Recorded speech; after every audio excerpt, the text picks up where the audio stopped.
নমস্কার বন্ধুরা, বাঙালির পেট পূজা চ্যানেলে আপনাদের সকলকে জানাই স্বাগত। তো আজকের ভিডিওতে ভয়েসটা আমি দিচ্ছি কারণ আমাদের এখানে কীর্তন শুরু হয়েছে পয়লা বৈশাখ থেকে। তো এখানে ভয়েস দিয়ে ভিডিও করা সম্ভব হচ্ছে না, এমনকি আমাদের মাছ মাংস খাওয়াও এখন হচ্ছে না।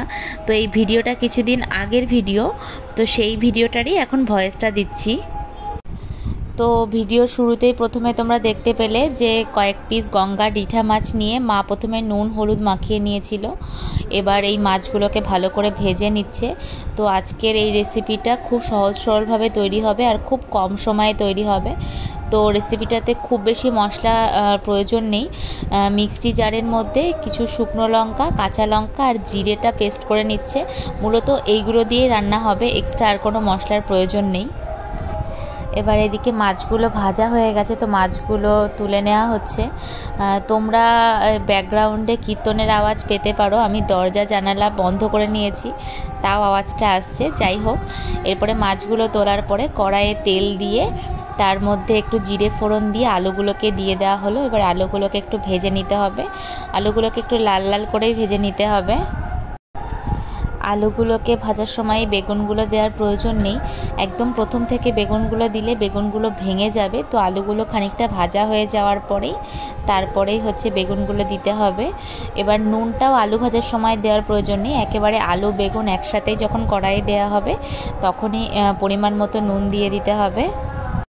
এবার বেগুনটাও তেলের মধ্যে ভালো করে ভেজে নিতে হবে।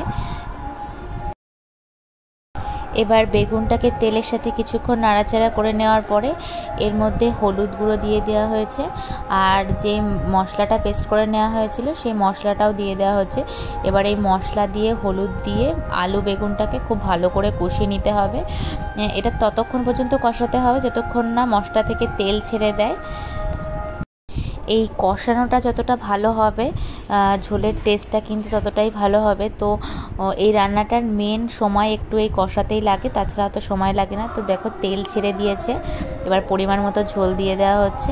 এখানে ঝোলের পরিমাণটা একটু বেশি দেওয়া হয়েছে কারণ অনেকগুলো আলু দেওয়া হয়েছে, আলুগুলো গলতেও সময় লাগবে। তো একটুখানি ঝোলটাকে ফুটিয়ে নিয়ে এর মধ্যে ভাজা মাছগুলো ছেড়ে দেওয়া হলো। তো মাছ দিয়েও খুব বেশিক্ষণ ফোটানোর প্রয়োজন নেই, একটুখানি সময় ফুটিয়ে নিলেই কিন্তু এই ঝোলটা তৈরি হয়ে যাবে। তো এই ঝোলটা কিন্তু রান্না করতে খুব যে সময় লাগে তা না, কিন্তু এই মাছের ঝোলটা খেতে কিন্তু অসাধারণ লাগে। আমার কিন্তু এই মাছের ঝোল দিয়ে এক থালা ভাত নিমেষেই শেষ হয়ে যায়। দেখো কথা বলতে বলতে ঝোলটাও হয়ে গেছে, তো গ্যাস নিভিয়ে ঝোলটা একটা পাত্রের মধ্যে বেড়ে নেওয়া হলো। তো আমাদের এই রেসিপি ভিডিওটি তোমাদের কেমন লাগলো? যদি ভালো লাগে তাহলে চ্যানেলটিকে সাবস্ক্রাইব করে দিয়ে আমাদের পাশে থাকবে। সকলে সুস্থ থাকবে, ভালো থাকবে, আর মায়ের ভয়েস নিয়ে দেখা হচ্ছে খুব শীঘ্রই।